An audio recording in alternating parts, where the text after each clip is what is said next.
love you guys. I'm really so grateful for all of you. Thank you so much for being a part of this.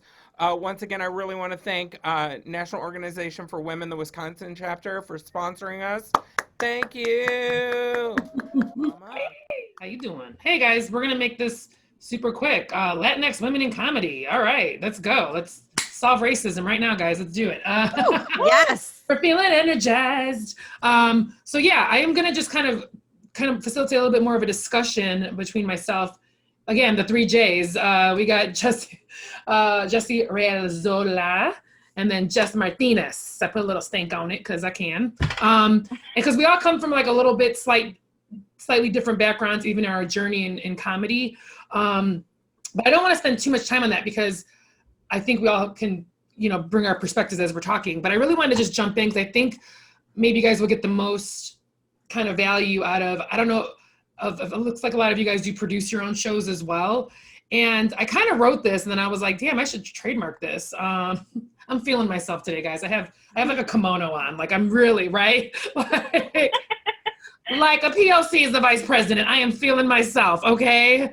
What did I say? Look, I don't even know what I wrote. I was like, one of the topics was, how can non-BIPOC or BIPOC producers make their lineups more diverse? Or how can we not be tokenized but utilized? What? Hashtag rhyming. So I kind of wanted to start with that because like we all produce our own shows here. And then I think a lot of you watching produce your own shows. And I think there's a difference between like, oh, I'm just gonna like throw up some brown lady and like making it very integrated and like, I don't know, I feel like we do a good job. Obviously our show is niche and but even when we bring on what we call an honorary loca of a different ethnic background, it's very thoughtful. We're trying to like do representation in a very thoughtful way. But sometimes I can just tell they're just like, oh, I need a chick. So they're just throwing me on. So I don't know. I'll start with Jess. How do you feel? Because I know you're involved with Story Slam. You have your show at the Laugh Factory. You've done a bunch of other stuff. How do you like consciously go about that? And any advice you have for other producers out there, especially if they're not people of color, to create more like, I would say, conscientious diversity in their show lineups? For sure. In addition to my experience with comedy, my background professionally is in fundraising. And so we have this conversation about diversifying boards all fucking day, every day. And I went to an interesting conversation where it really boiled down to who you know. So who you're going to invite to do a show, who you're going to invite to have on your board, who you're going to invite to produce the show. It depends on who you know. And so it starts with expanding your personal network and basically having more Black friends, having more Latinx friends, having more female friends. So it starts with you and it starts with your personal network. So that would be number one. Number two, I thought about putting this on Facebook as like a Facebook status, but like if you have an all male lineup, you're not doing the work. If you have an all white lineup, you're not doing the work. If you have an all cis lineup, you're not doing the work. Right. Whatever other identifiers you want to throw in there. If you have an all straight lineup, you're not doing the work. So it's about that. And just know that like we know when we're the token. I mean, I don't know about you guys, but like the very first thing I do when I see the final lineup of the shows that I'm on is like, oh, okay, I see. And very often if I can't do a show, I offer up other Latinas or Latinx in my place because I already know that I'm the token. So I'm also trying to bring us all up at the same time. Awesome. But I would say also another important thing is to have BIPOC producers on your team. You need that representation from the top. It'll feel less tokeny, at least to me, if a BIPOC is asking me to be on the show. If I see that representation in the production, I know that it's not just because they need to fill a quota. I know that they're really in it to win it. I love that we're rhyming today. In it to win it. No tokenize, but utilize. Okay, we're doing it. We're gonna be spitting rhymes by the end. That's awesome, Jess. That's really great advice. I think that's just great life advice. Like, yeah, if you only have one Black friend, it's on you, dude. You know what I mean? Like, it's like ugh. But Jesse, I know you have a little bit more experience coming from the theater / improv world.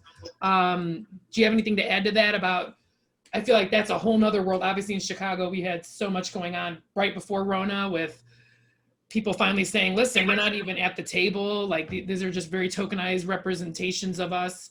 And so, yeah, I just want to get your feedback on how it's affected you and kind of what's your mindset when you're producing shows? For sure. I definitely was able to start in comedy, especially in improv, in a time where, all BIPOC artists were being tokenized. We were the only, minority in a group of like 13 other straight white people, right? And slowly have seen the wave of just like BIPOC artists say like, listen, enough is enough. We don't want to be your token. And we're starting to produce our own shows, create our own groups, make our own spaces, and really showcase the art that represents us. And I think Jess is very much correct when she said, you need to do the work. So I think, unfortunately, at the beginning for some of us that were just that token like BIPOC artists, the only people that you knew were other white artists, correct?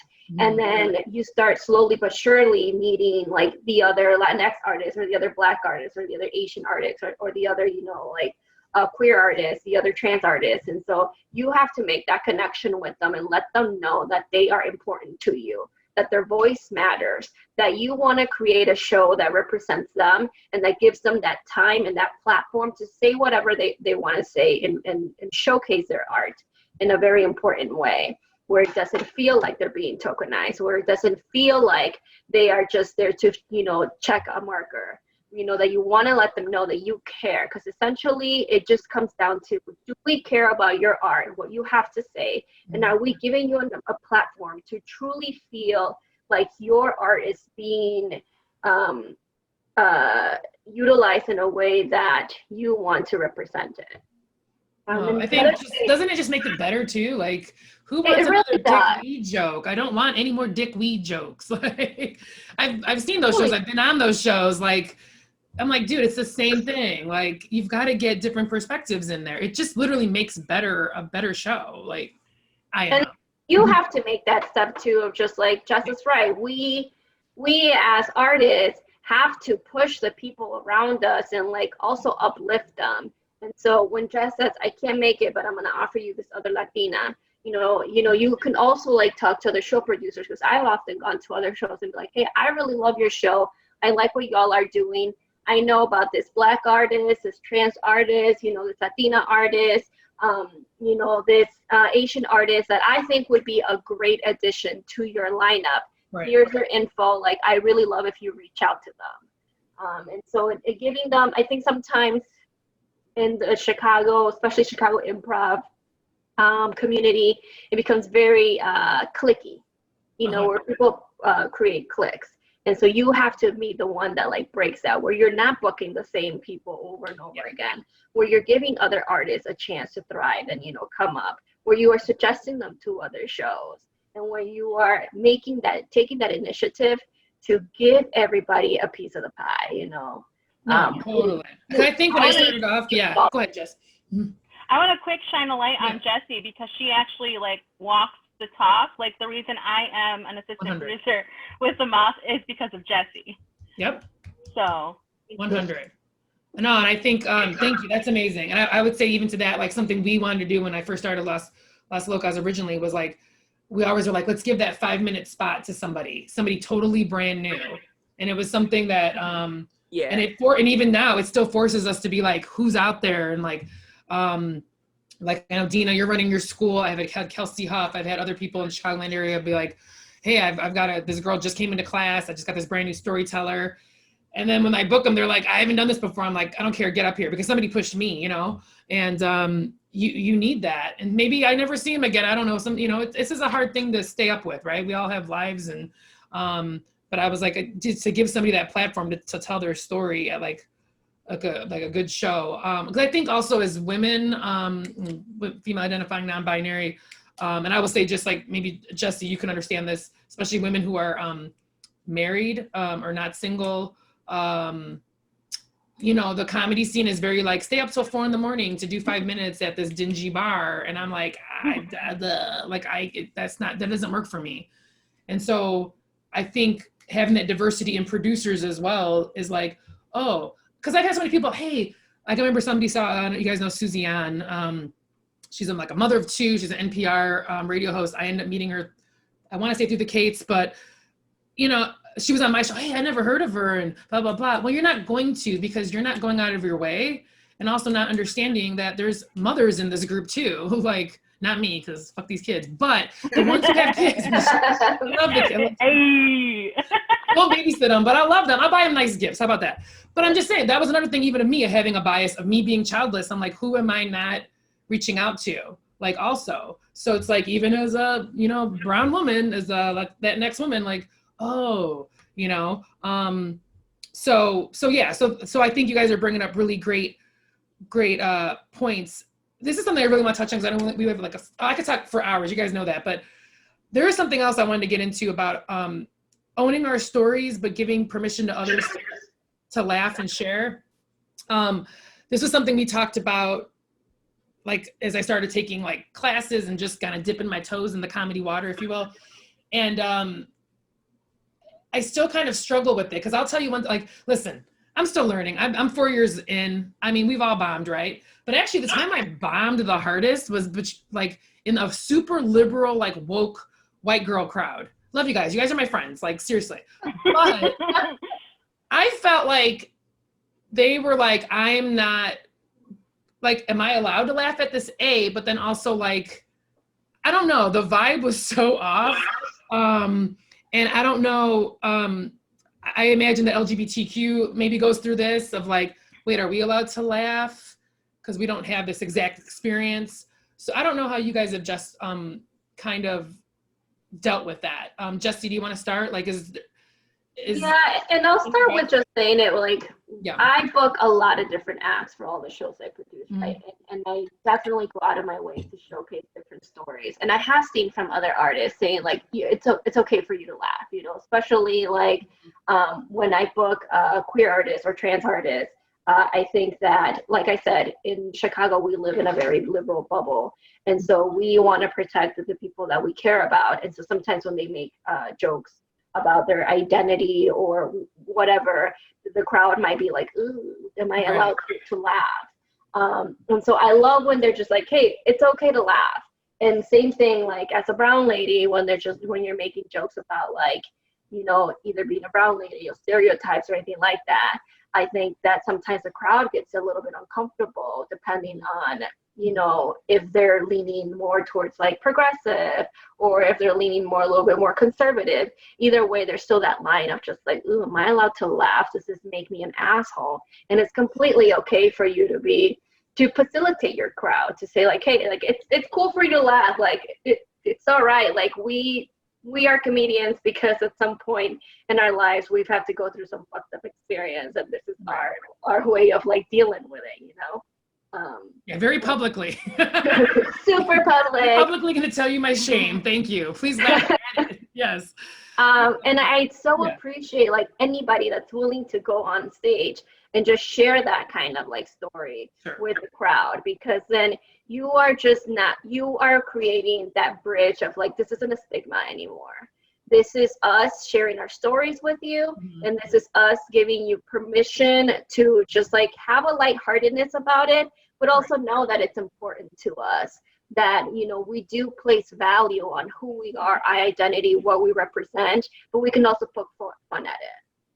Dude, that's awesome. Jess, what are your thoughts on that? Like, is there anything you've ever done to actually like welcome a crowd in, or?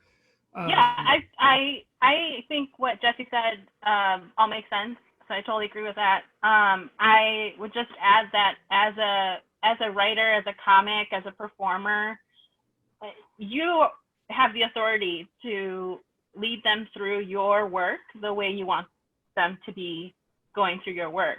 The thing about art I know some people don't like to call comedy art, but I also have an arts background, so I'm Right. going to go there. It's art. The thing about art is that if you're not communicating effectively what you want to communicate, then it's not good.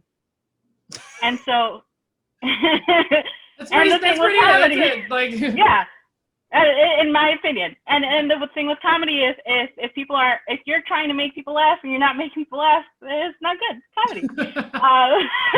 So you put those two together and you bring in your identifiers and the subtext for all the jokes that that you have. It's really in your control. And I'm totally blanking on the joke that I had, but I have one where I'm like, oh, that may have hit too close to home. right. And you may not. Do you guys feel uncomfortable? Because you should, because Right. you're white, and you shouldn't laugh at that. And so that's your chance to kind of answer that question of, is it okay to laugh at this? It's your chance to answer that question of, am I in the right place? Should I be here? What is my role in your story? What is a person who doesn't have your experiences role in your story? Right. That's the thing too. It's like your story. Like, I think if you're up there telling it, I think that is the permission. So I felt like they were I felt like they were making it about them, and I'm like, I'm the one talking. But I guess sometimes, so that to me was like a little privileging. And I'm just like, okay, so now like I don't want to rate you guys, but there's like that line. I'm like, oh, there's you know that what I line mean? between exploitation and appreciation. That's what I wrote in my notes for this question. There's a line between exploitation and appreciation, Right. and it's hard for us as performers because we are attention whores, and if we have an opportunity for stage time, we're gonna take that stage time. Right. I don't care, right? Like there's a level to us where we don't care who's in the audience. We have words to say and we're gonna say them. Right. And so sometimes we think, oh, I'm a token I'm a token Latina for this show, but I'm gonna go anyway, because it's that, like, it's both sides of the coin where it's like, yes, I'm being exploited, but also like I am their only source of representation. Right.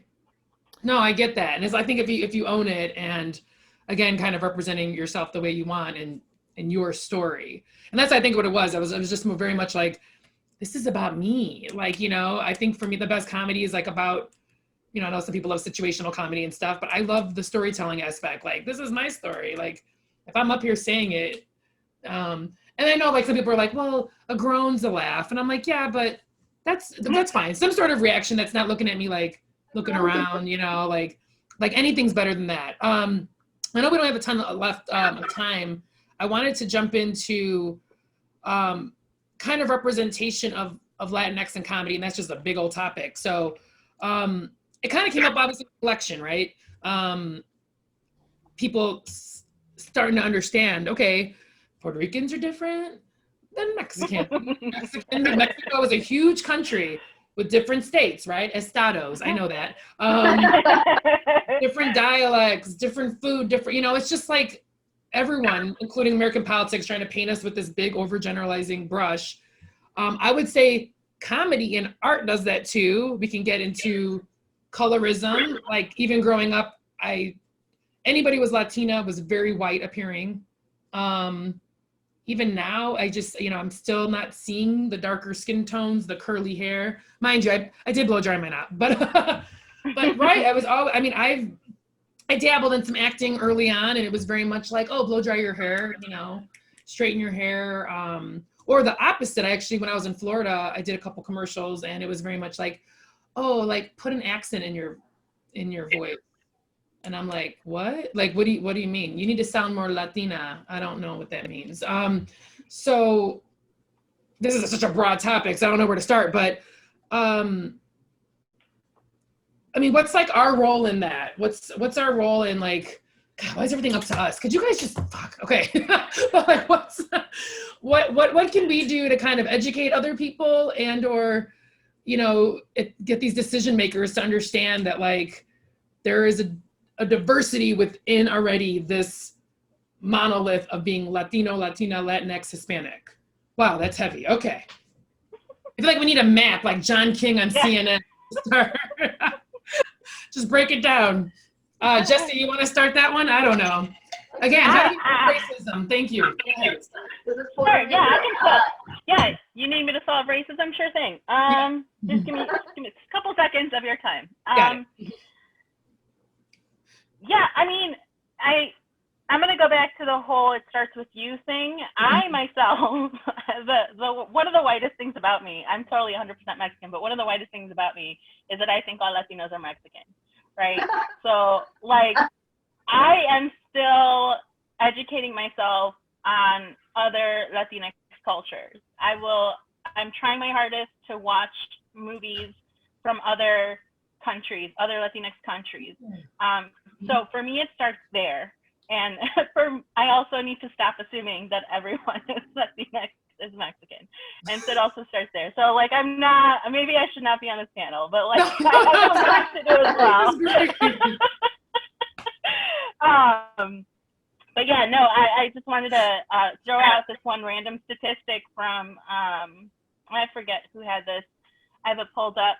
But less than 1% of comics that were booked at clubs across the country were Latina. So female identifying, not even like Latin. Yeah, I would say a Latin man would be booked before a Latina. I would say that. Yeah, so there is a lot of work to do. And then if you guys are familiar with comedians, you should know it's a big show in Chicago. They had this giant audition thing happen last year around this time. About 200 comics showed up from the Chicago area. I'm sure some Wisconsin people, some Indiana people came through as well. So they had about 200 people, and like I said, first thing I do is look around and see who else looks like me. About 3 Latinas out of 200 people were at those auditions. And so there is a lot of work to do. And like Janice just said, there were definitely more male Latinos there. I didn't have to count them. I wasn't worried about that. Your time, yeah. But yeah, I feel like Las Locas comedy is kind of trying to push that representation forward.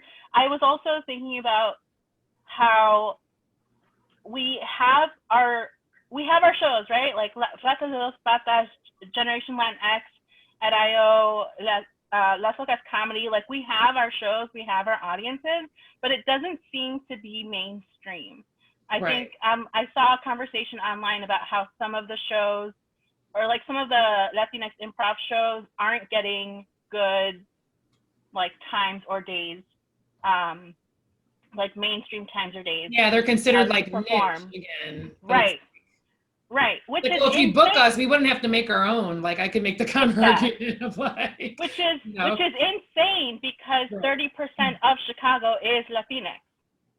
Like literally. Like they don't. There's mostly Mexican, Jess. Mostly Mexican. That's well, Humboldt Park, eh? Yeah, I'll take Humboldt Park. But y'all got Pilsen and Little Village, okay? Like you get 2. I'm joking, but yeah. No, I agree with that. And so I've seen the counter argument to that too of like, and I know you guys watching, even as women, female identifying, non-binary, if you've made a show, like then the guys saying, why can't you book me? And we're like, wait, what? Like having that balance. Hi, Chad.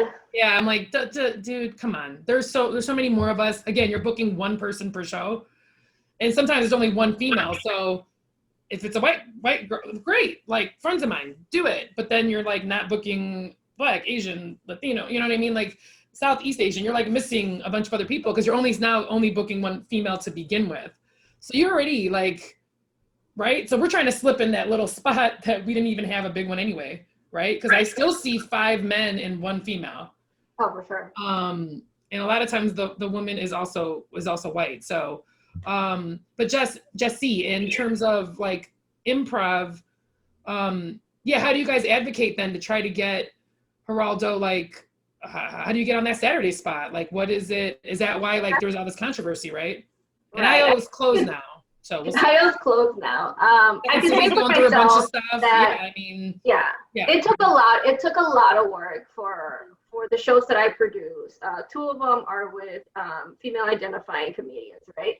Latinas and Ratas de Dos Patas our all-female groups. Tina's did add, you know, our beautiful, wonderful gay May lead.